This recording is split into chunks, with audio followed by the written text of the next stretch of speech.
قال الله سبحانه وتعالى بعد أعوذ بالله من الشيطان الرجيم يا أيها الذين آمنوا كتب عليكم الصيام كما كتب على الذين من قبلكم لعلكم تتقون أما بعد Alhamdulillah, syukur pada Allah Subhanahu wa taala dengan limpah kurnia Allah.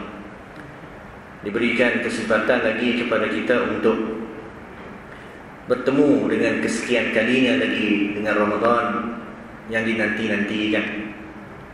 Setelah setahun meninggalkan kita, lalu Ramadan menjelma semula, dan Allah Subhanahu wa taala masih lagi memanjangkan umur kita untuk memberikan lagi kesempatan kepada kita bagi merebut kebaikan-kebaikan ataupun kelebihan-kelebihan yang Allah Subhanahu wa taala nak limpahkan, nak curahkan, nak berikan kepada mereka-mereka yang berkehendak kepada kebaikan. Jadi sidang jemaah dimati Allah Subhanahu wa taala, di mana bulan Ramadan ini merupakan satu bulan khususiyah Allah Subhanahu wa taala peruntukkan, berikan kepada umat Nabi sallallahu alaihi wasallam. Kelebihannya, ganjarannya, kemuliaan bulan Ramadannya, ini adalah khususiyah yang diberikan Allah Subhanahu wa taala kepada umat Nabi sallallahu alaihi wasallam. Walaupun umat-umat terdahulu mereka juga berpuasa, seperti mana surah ataupun ayat yang dibacakan pada awal muqaddimah tadi, wahai orang-orang yang beriman, difardukan ke atas kamu berpuasa kama kutiba 'alal ladzina min qablikum, seperti mana difardukan orang-orang ataupun umat-umat terdahulu berpuasa. Jadi puasa ni bukan umat Nabi sallallahu alaihi wasallam sahaja berpuasa. Cerita pasal puasa ni tuan-tuan, umat-umat terdahulu juga berpuasa.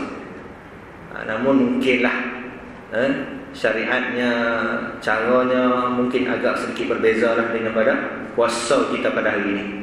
Jadi ala kulli hal, ibadah puasa ini bukan dilakukan oleh umat Nabi sallallahu alaihi wasallam sahaja, bahkan dilakukan oleh umat-umat yang terdahulu juga.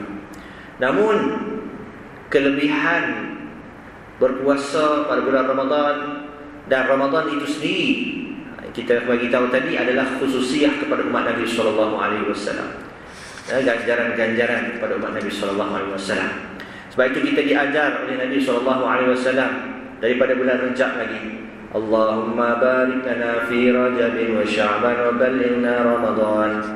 Nak baca Rajabin ke Rajaban, itu pun jadi khilaf juga kan. Baca Rajab, Rajabah ke Rajabin ke Ustaz? Ya. Dua-dua boleh baca.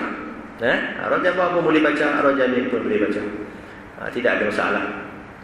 Jadi tuan-tuan yang dikasihi Allah Subhanahu wa taala, kita dah minta, Allah Nabi sallallahu alaihi wasallam dah ajar kepada kita supaya minta kepada Allah Subhanahu wa taala pertemukan kita dengan bulan Ramadan. Allahumma barik lana fi Rajabin wa Sya'ban, ya Allah berkatilah kami di dalam bulan Rajab dan bulan Sya'ban, wa ballighna Ramadan, sampaikanlah kami ya Allah kepada bulan Ramadan. Jadi doa-doa yang tuan-tuan duk baca ni tuan-tuan daripada bulan Rajab, bulan Sya'ban, Allah Subhanahu wa taala telah kabulkan. Sekarang tuan-tuan, saya dan tuan-tuan semua berada di dalam bulan Ramadan. Jadi apabila masuknya bulan Ramadan, ini adalah bulan yang sangat dinanti-nantikan oleh para salafus salih, di mana para salafus salih mereka sudah pun membuat persiapan bukan 3 bulan sebelum, bukan 2 bulan sebelum Ramadan lagi, tidak. Salafus salih ini mereka membuat persiapan selama setahun untuk mereka itu berjumpa kembali dengan Ramadan. Setelah berlalunya Ramadan, mereka mohon atau sebelum daripada masuknya Ramadan, 6 bulan sebelum daripada masuknya Ramadan, mereka sudah membuat persiapan. Mereka bertaubat kepada Allah Subhanahu wa taala, mereka minta kepada Allah bersungguh-sungguh untuk dipertemukan lagi dengan Ramadan 6 bulan sebelum lagi bulan daripada Ramadan. Kemudian setelah dapatnya Ramadan, berlalunya Ramadan, 6 bulan seterusnya pula mereka berdoa kepada Allah Subhanahu wa taala agar diterimakan Ramadan mereka. Maknanya salafus salih ulama-ulama yang terdahulu, orang-orang soleh yang terdahulu, terdiri daripada tabi'in dan sebagainya, mereka sudah pun membuat persiapan selama setahun hakikatnya. 6 bulan sebelum Ramadan duk minta, ya Allah bagilah dan lagi Ramadan, ya Allah bagi dan pula Ramadan, ya Allah bagi dan pula Ramadan, ya Allah sempatkanlah kami dalam bulan Ramadan, ya Allah temukanlah kami dalam bulan Ramadan, ya Allah. Bertaubat mereka 6 bulan sebelum daripada bulan Ramadan. Dah dapat Ramadan, Masya Allah, bersungguh-sungguh beribadah dalam bulan Ramadan, kerana ganjaran kelebihan tidak akan didapati di dalam bulan-bulan yang lain. Lepas daripada berlalunya Ramadan, mereka pula minta kepada Allah Ta'ala dengan bersungguh-sungguh, ya Allahumma taqabbal Ramadana, ya Allah terimalah ya Allah Ramadan kami, terimakanlah Ramadan kami, terimakanlah Ramadan kami. Kerana Ramadan yang berlalu, sekiranya Ramadan kita ini tak diterima, amal ibadah kita tidak diterima, maka orang ini adalah orang yang celaka. Jadi tuan-tuan dikasihi Allah Subhanahu wa Ta'ala, alhamdulillah Allah Subhanahu wa Ta'ala perpanjangkan umur kita untuk kita bertemu dengan Ramadan, dan alhamdulillah sekarang Ramadan bersama dengan kita. Hari ini adalah hari yang pertama kita berpuasa. Semalam itu adalah malam pertama Ramadan. Malam pertama Ramadan ini tuan, dia banyak ketua-ketua ni. Bukan kahwin saja banyak ketua malam pertama. Malam pertama Ramadan pun juga ada ketua-ketua dia. Tapi dah berlalu dah tuan. Kalau tuan boleh dengar saja, orang tak boleh buat dah. Baik, apa petua malam pertama bulan Ramadan tuan? Malam petua malam pertama di bulan Ramadan, iaitulah yang pertamanya kita disunatkan untuk berniat setahun. Niat setahun. Niat setahun ni walaupun bukanlah niat setahun ini bukanlah orang kata di sisi mazhab Syafi'i. Niat setahun ini adalah pendapat di sisi mazhab Imam Malik rahimahullah. Tetapi disunatkan juga kita bertaklid dalam masalah niat ini untuk berniat sebulan. Bukan niat setahun, niat sebulan. Niat sebulan dalam bulan Ramadan. Supaya apa? Supaya sekiranya berlalu Ramadan nanti, ikut-ikutlah ada hari-hari yang kita tak berniat, maka sudah memadai dengan niat sebulan ini tuan. Dia hanya valid malam pertama sahaja. Malam pertama sahaja. Itu kita niat sahaja, aku puasa fardu Ramadan tahun ini sebulan penuhnya kerana Allah. Niat sebulan.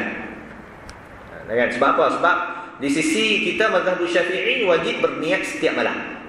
Setiap malam. Yang dikatakan malam itu iaitulah apabila tenggelamnya matahari sampai terbitnya fajar.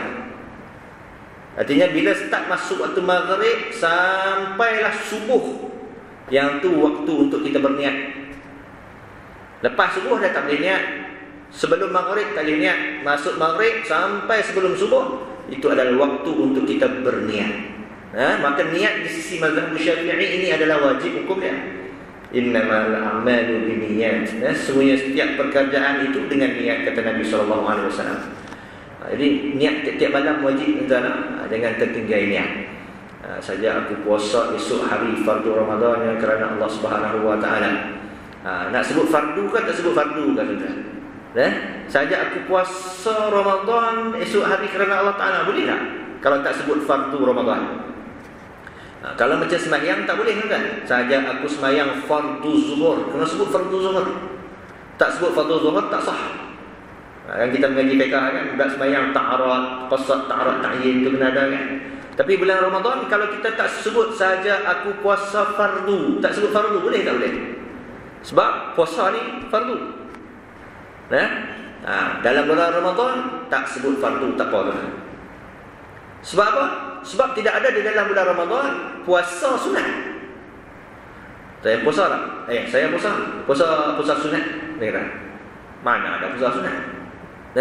Dalam bulan Ramadan puasa semuanya wajib. Maka tak sebut fardu pun tidak mengapa, kata ulama. Saja aku puasa Ramadan esok harinya pun tak apa. Tapi afdalnya sahaja aku puasa fardu Ramadan esok harinya kerana Allah. Sebab tu tuan kena jaga elok-eloklah kenaan dengan niat ni, kena jaga. Siapa yang berniat 1 bulan semalam sahaja, tak ada dah sekarang ni, tak ada tuan-tuan, dah habis dah. Siapa yang berniat semalamnya itu 1 bulan, sekiranya besok-besok dan seterusnya puasa-puasa yang lain, sekiranya dia terlupa berniat, Bukan saja-saja tak mau niat dah, terlupa berniat, tak teringat ke, terlupa berniat, maka puasanya boleh diteruskan. Sebab apa? Sebab dia sudah berniat untuk sebulannya. Tapi kalau siapa yang tak niat tuan-tuan, maka punah puasanya. Tu pun setengah ulama bagi pendapat kata boleh kalau orang yang tak berniat, tak sempat nak niat, terlupa berniat, boleh kalau dibertaklid kepada mazhab Imam Abu Hanifah, iaitu boleh berniat walaupun selepas subuh sekalipun, sebelum daripada masuk waktu zuhur. Tu pekah ni di luar tuan-tuan. Kalau kita mengaji, masya-Allah, boleh rupanya ada lagi jalan lepas, ada lagi jalan lepas. Kalau tak mengaji jadi sempit lah. Kan? Tapi kena mengaji lah, kena tahu lah. Buat-buat ikut suka kita tak boleh. Betul kan? Baik, itu berkenaan dengan hukum hakam berniat di dalam bulan Ramadan. Baik, kemudian terkadang ada orang yang bertanya, Ustaz, boleh tak Ustaz, saya ni terlupa niat semalam. Habis tu niat sebulan pun dah. Sahur bangun tak sahur? Sahur bangun, tapi terlupa untuk berniat. Baik, apa hukum dia? Dia bangun sahur, tapi tak berniat untuk sembahyang, untuk puasa esok hari. Baik, macam mana dalam puasa? Maka kata ulama, puasa orang tersebut sah. Sebab apa tuan? Sebab bangun sahur tu untuk apa tuan? Nak main bola sepak kan? Ataupun nak pergi jogging esok pagi ni saja dia bangun sahur. Kerana ghalibnya orang yang bangun bersahur ni tujuannya apa? Untuk puasa esok hari. Maknanya dia ada lintah di dalam hati dia nak bangun sahur ni untuk apa? Puasa. Maka kata ulama sudah memadai, tak apa dah macam tu. So apa tuan, makna niat ini bukan kita kena sebut sahaja aku berpuasa pada esok harinya. Ustaz tak sebutnya tak apa. Sampai detail Ustaz tu tak semestinya.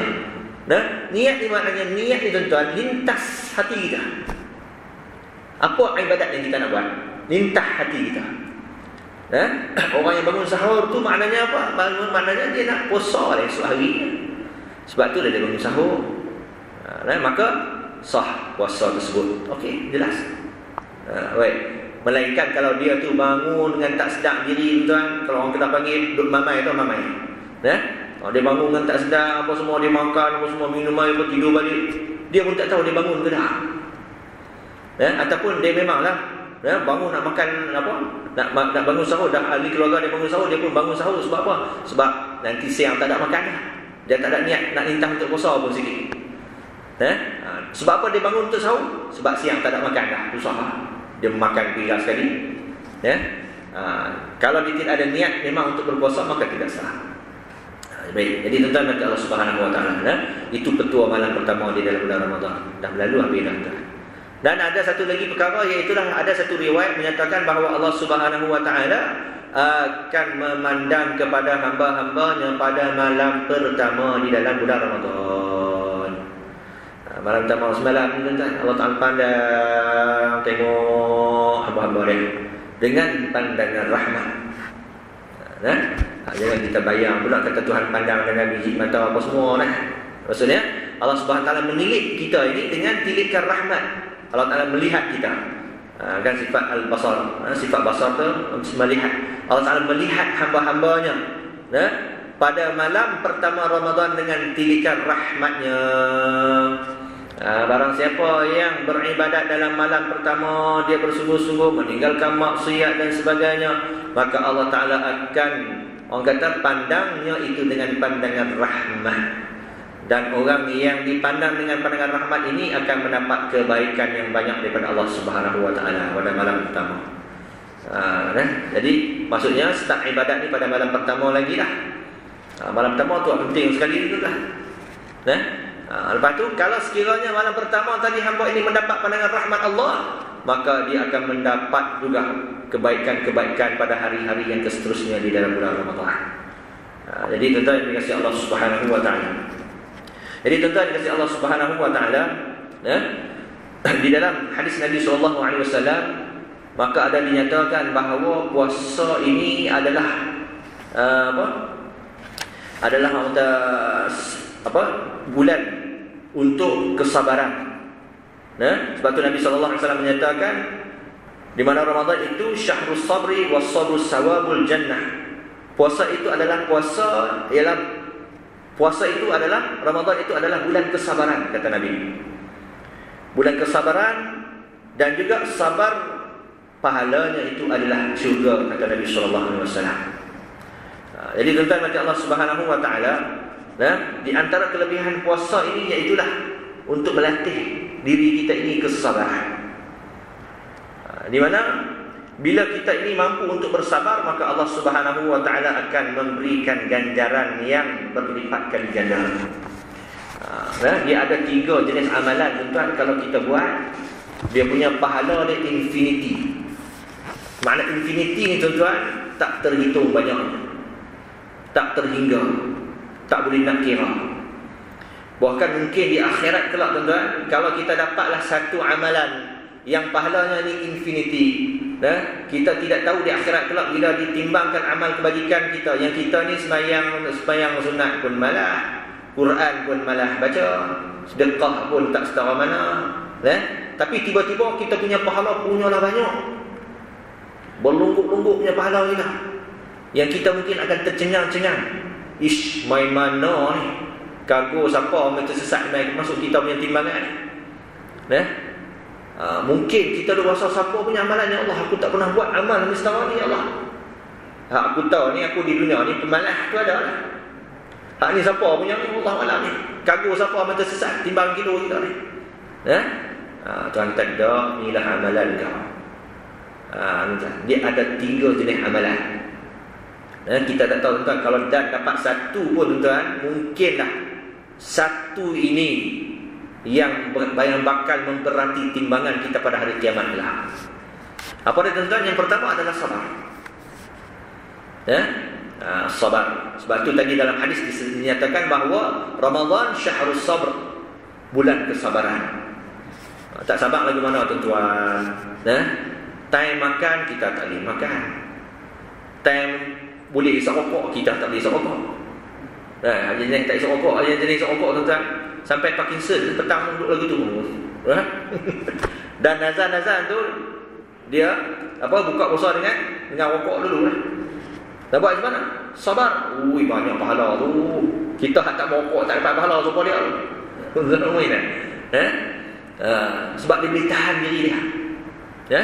Boleh tahan diri dia. Jangan main-main. Baik. Jadi sebab itulah, tuan-tuan, Allah Subhanahu wa taala di dalam surah Al-Ihsan Allah Ta'ala menyatakan innama yuwaffas sabiruna ajrahum bighairi hisab. Sesungguhnya ganjaran pahala diberikan kepada orang-orang yang bersabar. Ajrahum, yakni ganjarannya bighairi hisab, dengan tanpa terhitung. Yang pertama, amalan yang tak terhitung banyaknya, iaitulah orang kata bersabar. Jadi amalan-amalannya ni, tuan, dia ada dia punya ganjaran dia. Seumpama mana kalau kita kata bersembahyang di Makkah, kita sembahyang di Masjidil Haram, ganjarannya 10,000 kali ganda berbanding dengan orang yang sembahyang di selain daripada Masjidil Haram. Di Madinah dapat setengah 5,000.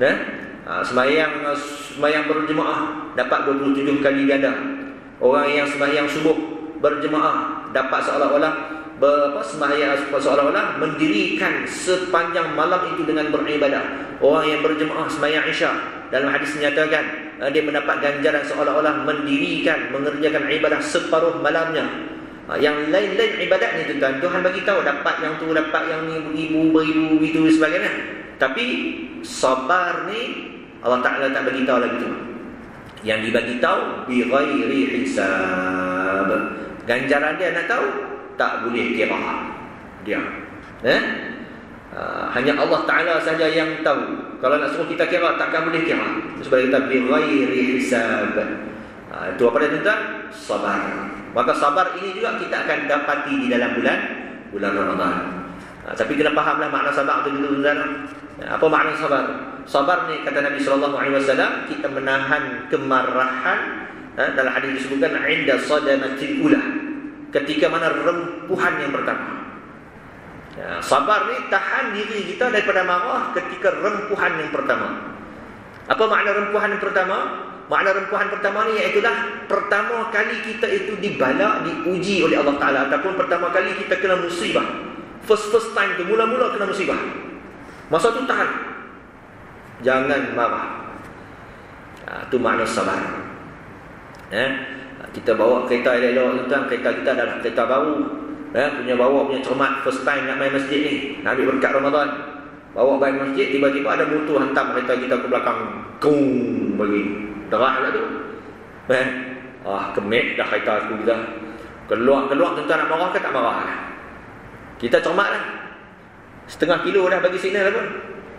Punya cermat kita kan, hantam juga. Dah lama sembahyang subuh, kereta bukan ada pun tengah jalan, nanti balun kereta kita juga pasal itu. Tak ada tempat lain kan nak pergi hantam divider ke, bus stop ke, tak apa juga. Nak hantam belakang kereta kita juga, nak jadi cerita. Kita pun kena mula tu. Nabi kata sabar ni tahan marah ketika mana rempuhan pertama. Mana rempuhan pertama tuan-tuan? Boom tu, dia tu. Sekali. Tahan diri. Astagfirullahalazim, apa dah? Apa benda ni dia main ni? Sabar-sabar, tahan. Kita pun tak lepaskan marah kita. Sekali tapi kalau dah ambil handle lock apa semua, pergi hentam kereta orang duk maki hamun apa bawa kereta ni buta perut ke apa kan.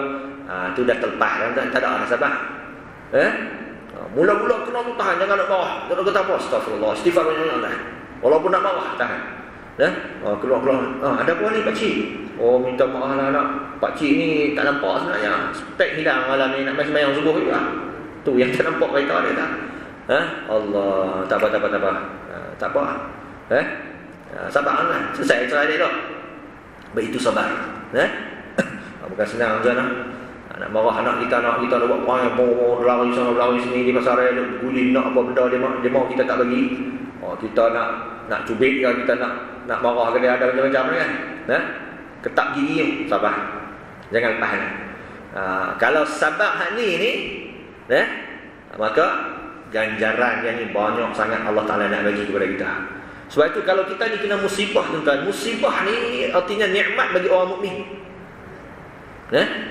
Musibah kalau kena atas diri kita itu merupakan nikmat bagi orang mukmin. Sebab apa kita kata nikmat? Sebab dengan musibah Allah Ta'ala angkat darajat kita. Dengan musibah dan kita sabar, pahala ya Allah banyak sungguh. Apatah orang yang sakit, sakit berat tuan, tak boleh berjalan, lumpuh, 3 serangkai, kena kerat kaki ke apa, tak kira lah, sabar dah bertahun-tahun, kanser, sabar, tak pernah mengeluh. Allah Akbar. Pahala dia banyak mana kita tak tahu. Sebab itu hingga disebutkan dalam kitab Kashful Ghammah, ahwal, keadaan orang yang berada dalam keadaan sakaratul maut. Orang yang nak mati ni, kadang-kadang kita tengok, ya Allah, dia tu kita tengok duduk menggelupur lah, nak menjerit lah, begitu begini dan sebagainya. Maka kita kena berbaik sangka. Sebab apa? Sebab Allah Ta'ala nak mengkafarahkan dosa-dosa dia. Diberikan musibah, diberikan orang kata kesakitan. Sebab Allah Ta'ala nak mengkafarahkan dosa hingga kan Tuhan nak bertemu dengan dia dalam keadaan dan dihapuskan segala dosa. Kita ni kadang-kadang tengok orang mati terbeliak di mata, mati duk menjerit, kita kata Allah ni ahli neraka lega ni. Jangan di sana, berbaik sangka lah ya. Mungkin Allah Ta'ala sedang mengkafarahkan dosa dia, dan Tuhan nak bertemu dengan hamba-Nya tadi ini dengan dihapuskan dosa-dosa.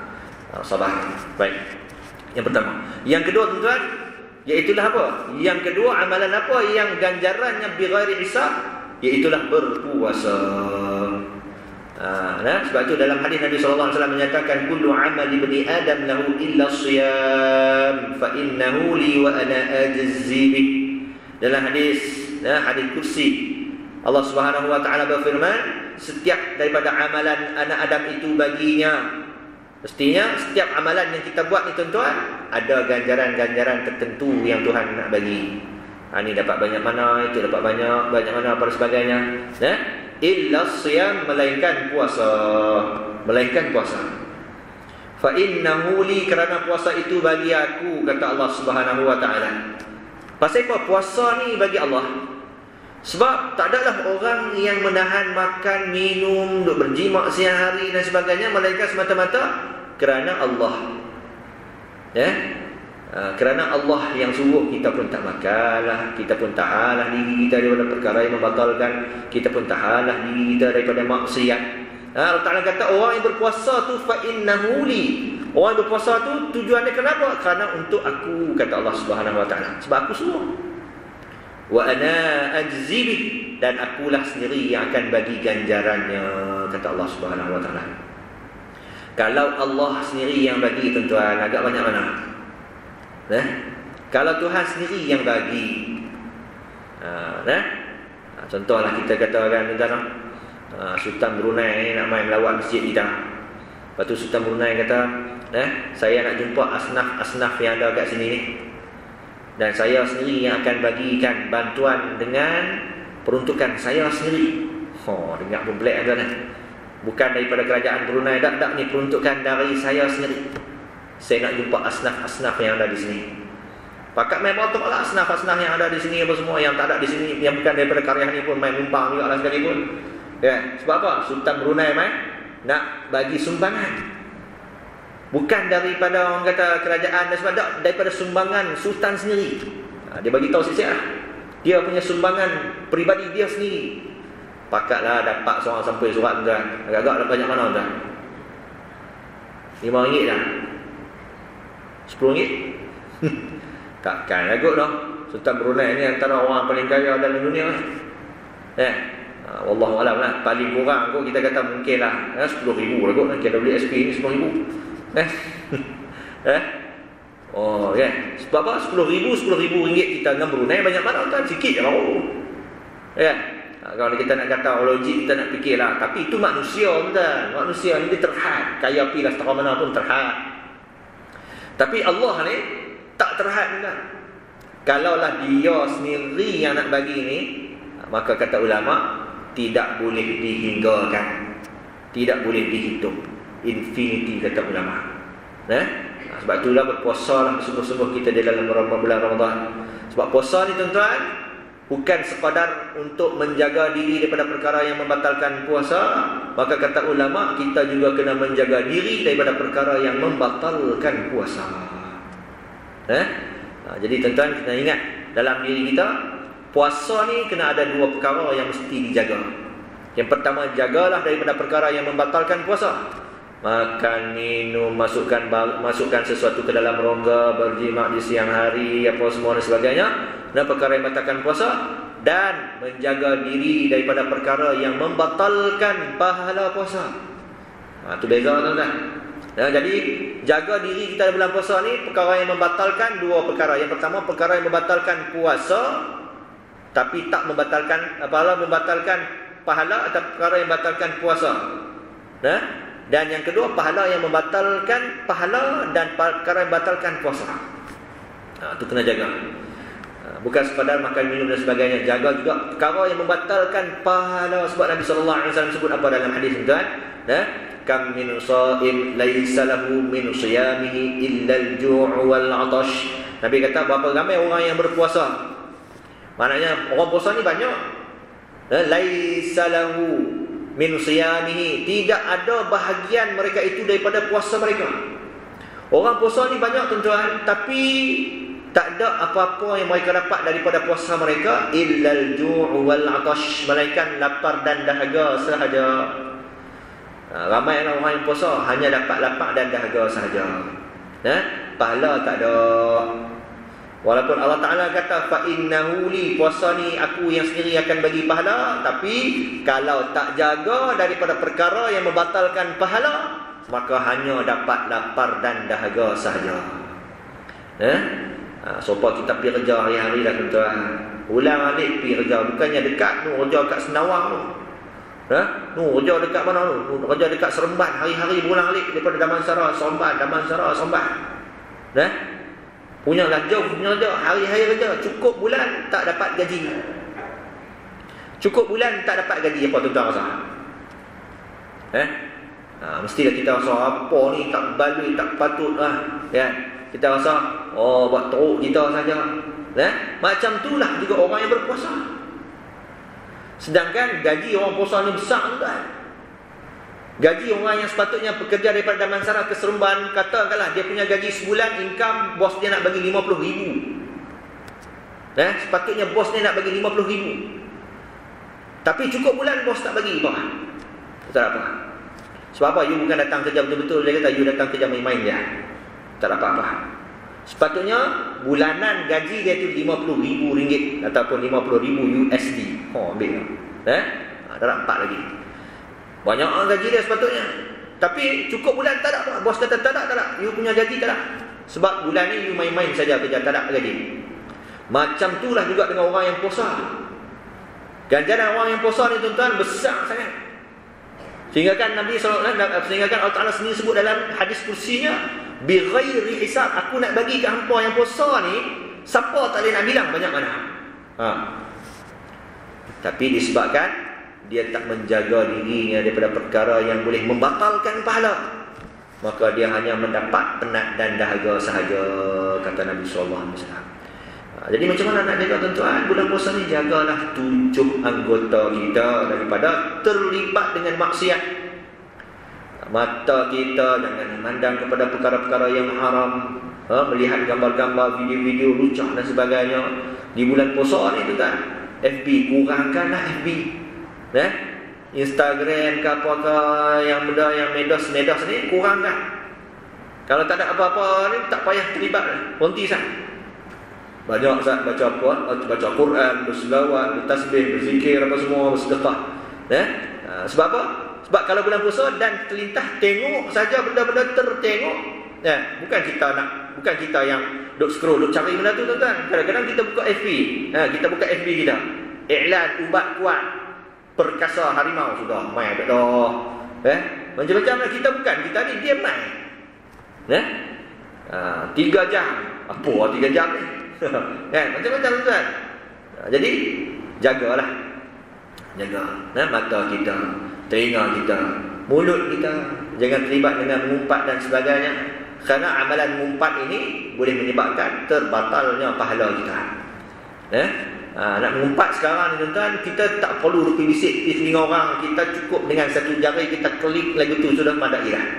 Habis semua orang pakai share, semua orang pakai tengok, semua orang pakai berkata. Sebab satu klik kita sahaja. Jaga tangan kaki kita daripada melangkah pada tempat-tempat yang tidak diredai oleh Allah Subhanahu Wa Taala. Perut kita, kemaluan kita, jaga semua anggota ini. Juga perlu untuk turut berpuasa, yakni menahan mereka itu daripada melakukan maksiat. Tu kalau nak dapat puasa yang orang kata apa, maksimum lah, kena jaga benda-benda tersebut. Dan juga kena jaga juga hati kita daripada mengerjakan maksiat-maksiat hati. Maksiat ni ada 2 jenis tuan-tuan, maksiat zahir dan maksiat batin. Maksiat zahir itu maksiat yang terlibat dengan anggota-anggota kita panca indera yang 7. Mata, tangan, telinga, mulut, apa semua tu. Kalau maksiat hati yang terlibat dengan hati kita, hasad, dengki, riya, ujub, takabur, marah, apa semua ni, semua yang terlibatkan dengan hati kita, maka perlu juga untuk dijaga. Baik. Dan tuan-tuan Allah Subhanahu Wa Taala, mudah-mudahan puasa kita ini mendapat markah penuh. Baik. Lepas tu tuan-tuan, saya ni bulan-bulan puasa ni tak minat nak turun bazar-bazar Ramadan apa semua ni, kan? Bukan apa tuan. Itulah kadang-kadang kita turun situ duduk campur ramai bulan ni kan, dah buka dah boleh belaka kan. Dalam ramai-ramai tu macam-macam lah ada. Nak beli ayam, tapi duduk pitayang dan paha-paha tuan-tuan ayam pun dia tahap depan dia duduk pitayang juga. Kita nak beli ayam ni, nak beli paha ayam. Dengan paha tuan-tuan ayam tu pun kita boleh tengok dalam bulan Ramadan ni macam auzubillah min zalik. Betul, nak jaga diri kita ni daripada orang kata jadi tawak kita punya amalan puasa kita. Baik, tadi kita kata 3 amalan yang ganjarannya kalau kita buat dapat pahala tanpa terhitung. Yang ketiganya iaitulah memaafkan kesalahan orang lain. Satu ketika Nabi SAW duduk bersama dengan sahabat, tiba-tiba masuk seorang sahabat daripada orang Ansar. Nabi kata, kalau kamu nak tengok ahli syurga, tengok dia tu, kata Nabi SAW. Sahabat tu lalu kan. Lalu Nabi kata nak tengok ahli syurga tu, tengok ahli syurga. Sahabat semua tengok. Masya-Allah sahabat kata. Esoknya hari yang kedua macam tu juga. Ketika Rasulullah duduk dengan sahabat apa semua ni. Jadi sahabat tadi ni lalu lagi. Nabi kata nak tengok ahli syurga. Tengok orang tu kata Nabi. Semua sahabat tengok. Masya-Allah ni. Hari yang kedua. Hari yang ketiga pun sama juga. Nabi kata kepada sahabat, kalau nak tengok ahli syurga, tengok dia tu. Maka ada seorang sahabat namanya Abdullah bin Amr datang kepada Nabi SAW, ya Rasulullah, izinkan saya nak pergi risik apa dia amal dia. Dia buat apa? Izinkan saya nak pergi menumpang di rumah dia Rasulullah. Rasulullah silakan. Pergi dia tengok apa dia buat. Maka dia pun pergilah ke rumah sahabat tadi ni. Tak dinyatakan nama apa sahabat tadi. Maka dia pun minta izin, wahai sahabat, saya ni ada masalah sikit dengan orang tua saya. Boleh tak saya nak tumpang duduk di sini 3 hari? Tak apa, sila. Tak masalah. Jadi sila. Jadi dia pun tumpanglah di rumah sahabat dia tadi ni selama 3 hari. Dia tengok siangnya tengok apa dia ni buat, petangnya tengok apa dia buat, malam tengok apa dia buat, paginya tengok apa yang dia buat. Bila dia tengok seharian ni, tak ada apa pun yang luar biasa. Quran pun nak kata baca sangat pun dah juga sopo aku juga. Semayang-semayang sunat pun tak ada setara mana pun. Bangun malam pun biasa-biasa saja, tak ada pun kata bangun pukul 1 pagi dah bangun dah munajat dah menangis-nangis, tak ada juga. Tengok besoknya sedekah apa semua pun biasa-biasa. Apa benda sangat hebat. Sampai Nabi mention nak tengok ahli syurga tengok hal tu. Sampai Nabi sendiri yang mention ahli syurga tu ahli syurga tu, kata Nabi Allah. Tapi tengok secara zahirnya tak ada benda pun dia buat. Bila selesai dah 3 hari, maka dia pun jumpa dengan sahabat tadi ni. Dia kata minta maaf lah, sebenarnya saya datang sini ni bukanlah pasal saya ada masalah dengan orang tua saya pun sebenarnya. Tapi sebenarnya saya datang sini ni di atas tujuan nak lihat apa keamalan Tuhan. Sebab Nabi dah sebut 3 kali, Nabi kata kalau nak tengok ahli syurga, tengoklah kepada Tuhan. Maka sahabat tadi ni pun yang disebut tadi ni, dia pun terfikir apa benda aku ni ahli syurga apa. Dia pun tak tahu apa amalan istimewa yang Tuhan buat. Sampai Nabi kata Tuhan ni apa sifat-sifat ahli syurga. Dia tu fikir aku ni biasa macam kamu jugalah, tak ada apa-apa yang lebih. Cuma satu saja kata dia, aku ni orang yang sentiasa redha dengan apa yang Allah Ta'ala kurniakan, apa yang Tuhan tentukan kepada aku. Aku ni tidak ada dalam hati aku ni perasaan hasad, dengki dan iri hati. Kau tengok orang lain lebih, kita duduk berasa sakit, Allah beli kereta baru dah dah, iskam semua aku tak ada. Orang lain dapat nikmat, dia suka, dia tak ada pun rasa iri hati, bersepor ini. Tak. Yang ketiga, aku sentiasa memaafkan kesalahan orang lain. Sebelum daripada tidur, apa yang di antara aku buat, aku akan memaafkan segala kesalahan orang lain ke atas diriku. Mungkin itulah kot kata dia. Yang dimaksudkan oleh Nabi SAW. Yang ni apa? Di antara sifat-sifat dia tadilah, dia sentiasa redha dengan ketentuan Allah, dia tidak ada pernah ada sifat iri hati, dan yang paling besar iaitu dia sentiasa memaafkan kesalahan orang lain ke atas diri dia. Kan? Kita jangan, kalau orang buat salah kita 10 tahun pun kita ingat lagi. Kalau daripada kecil dulu orang tu pernah buat apa-apa, kita sampai tua kita ingat lagi. Dia ni gelak aku main kerbau dulu ni. Ingat lagi tu masa lama sekolah rendah ni. Aku duduk geram kat hang tak habis lagi. Tak habis lagi kan ni. Setiap kali, setiap malam nak tidur, tafakkur, muhasabah, dan ya Allah, aku bertaubat kepadamu di atas segala dosa-dosa, dan sekiranya ada mana-mana orang yang ada salah ke atasku, aku ampunkan segala dosa mereka ya Allah. Subhanallah. Boleh tahu tuan-tuan? Kau boleh tahu tu alhamdulillah. Tapi besok bila jumpa jangan kelih balik. Aku semalam ni hari ni mula balik. Dah maaf, hapus dah. Seolah-olah esok pagi kalau jumpa sekali pun dah macam tak ada apa. Kan aku semalam ya. Siang ni cara lain, satu malam maaf lain, esok pula cara lain pula. Dah tak ada dah. Baik, sebab itu Allah Taala sebut dalam surah Asy-Syura, faman 'afa wa aslaha fa ajruhu 'ala Allah innahu la yuhibbudz zalimin. Barang siapa yang memaafkan wa aslaha dan mengerjakan kebaikan, fa ajruhu 'ala Allah, maka ganjarannya itu Allah lah yang bagi. Innahu la yuhibbuz zalimin, sesungguhnya Allah Ta'ala tidak menyukai, Allah membenci orang-orang yang zalim. Jadi tuan-tuan dikasihi Allah Subhanahu Wa Ta'ala, 3 perkara ni kita kongsi pada pagi ini, dan mudah-mudahan menjadikan bekalan untuk kita ni berzikir. Berzikir pun malas, baca Quran pun malas, sembahyang sunat pun malas. Tapi tuan-tuan jaga 3 perkara ni, laku Allah wala mungkin lah. Nah, ini mungkin investment kita yang besar, mungkin kita boleh buat. Ada orang dia tak boleh nak berniaga, tuan-tuan, tak erti berniaga. Cuma dia pandai trading dia main saham mana tekan okey, naik jual turun, nanti naik jual, dia pandai lah gitu lah. Mungkinlah kot ni jadi trading kita lah gambarnya. 3 perkara ni tuan-tuan jaga elok, mudah-mudahan kita ini di akhirat kelak adalah habuan-habuan kita yang menjamin kita untuk mendapat redha rahmat Allah Subhanahu Wa Taala. Jadi tuan-tuan, Allah Subhanahu Wa Taala. Jadi ahlan wa sahlan, saya ucapkan kepada semua menyambut Ramadan, ni Ramadan yang pertama, jagalah ni Ramadan pertama. Apa-apa pun yang pertama ni kena jaga. Kalau yang pertama okey, insya-Allah yang lain-lain pun insya-Allah akan turut juga. Jadi masih permulaan kita pada bulan Ramadan, banyak lagi benda yang kita boleh buat. Aturlah masa kita sebaik-baiknya, jagalah diri kita daripada perkara yang dimurkai Allah Subhanahu Wa Taala. Mudah-mudahan Ramadan kita tahun ini merupakan ganjaran Ramadan yang terbaik buat kita insya-Allah. Kalau kita dapat satu Ramadan ni pun tuan-tuan, mati lepas ni pun memadai dah tuan. Dapat Ramadan ni sekali ni kita dapat Ramadan, lepas tu katakan takdir kita pun Tuhan ambil umur kita. Sudah memadai dah untuk kita menebus syurga Allah Subhanahu Wa Taala. Jangan kata alah aku mati lambat lagi, sihat lagi, 3 sangkai pun tak sangkut lagi. Dah tuan. Orang sihat pun kadang-kadang dia pergi dulu daripada orang sakit. Mana kita nak tahu ajal umur tu bukan ditentukan sakit sihat je lah. Dan semua itu di atas kehendak Allah Subhanahu Wa Taala.